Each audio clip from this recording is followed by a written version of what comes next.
आज हम एक्सपेरिमेंट कर रहे हैं to find the focal length of a convex mirror using convex lens.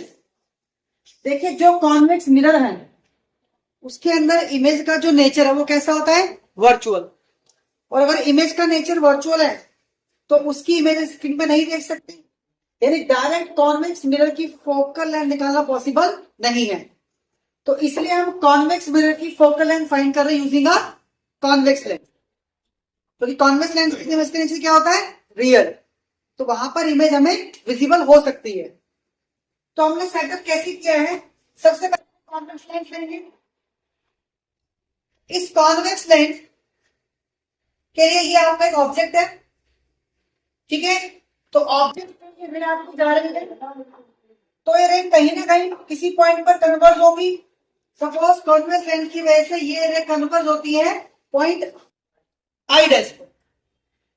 But अगर मैं इसके बीच में एक मिरर लगा दूं, कॉन्वेक्स मिरर लगा दूं, तो ये रे रिफ्लेक्ट होंगी। लेकिन रिफ्लेक्ट कैसे होंगी, हम अगर इस कॉन्वेक्स मिरर को इस तरह प्लेस करें कि ये जो रे है ये इसी पाथ पर वापस आए, यानी हमने इसको इस तरह प्लेस किया है कि जो इंसिडेंट रे है और जो रिफ्लेक्टेड रे है दोनों का पाथ सेम हो।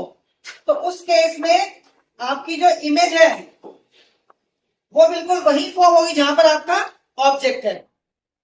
तो हमें कुछ इस तरह मिरर को प्लेस करना है कि इंसिडेंट रे और रिफ्लेक्टेड रे का जो पाथ है वो सेम हो।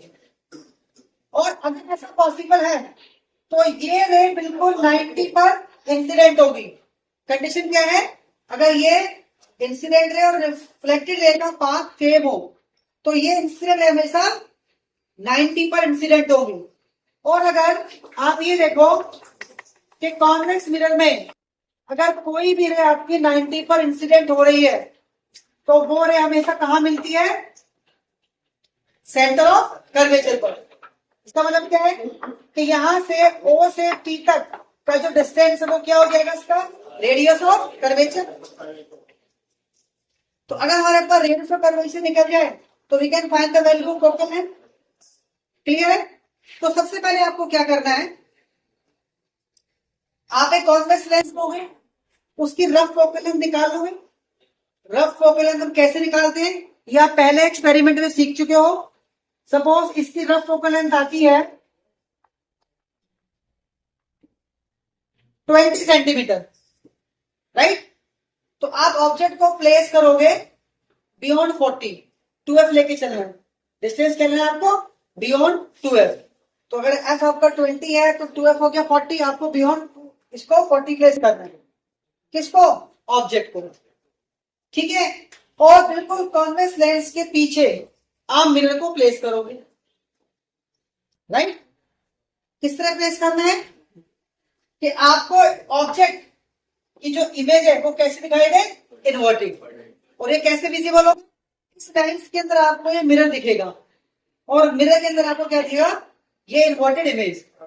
उसके बाद क्या करना है, आपको पैरेलैक्स को रिमूव करना है। पैरेलैक्स रिमूव कैसे कर, सबको पता लग गया है। इस तरह से आई आपको ऑब्जेक्ट, आपकी इमेज है। तो जब ये दोनों एक साथ मूव करेंगे तो उसे ये पैरेलैक्स आपको रिमूव करना है। तो जैसे आपका पैरेलैक्स रिमूव हो जाए, आपका पैरेलैक्स रिमूव हो जाए तो आप इन दोनों लेंस और मिरर की पोजीशन को नोट कर लोगे।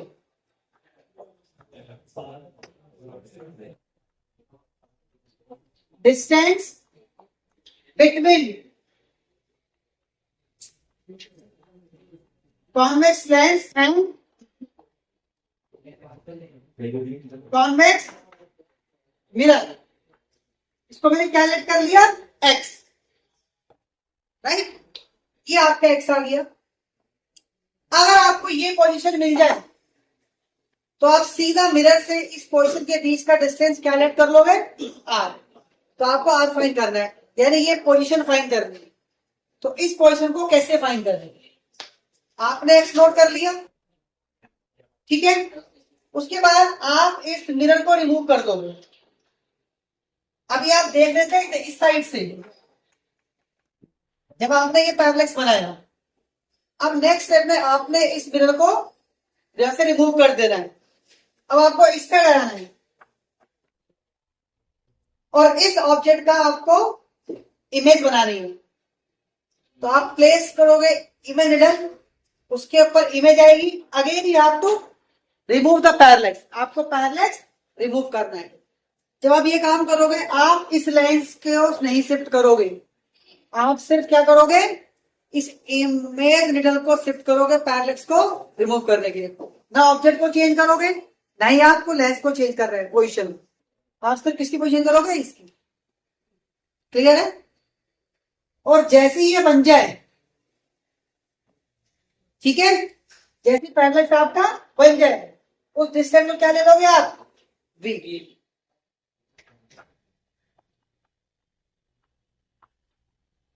पोजीशन ऑफ इमेज यानी v। अब अगर इस v में से आप x माइनस कर दोगे तो क्या निकलेगा, r। तो आपके पास r की वैल्यू क्या हो गई, v माइनस x। और अगर पास r की वैल्यू है तो you can calculate the value of f। तो आप f की वैल्यू निकाल लो। क्लियर है?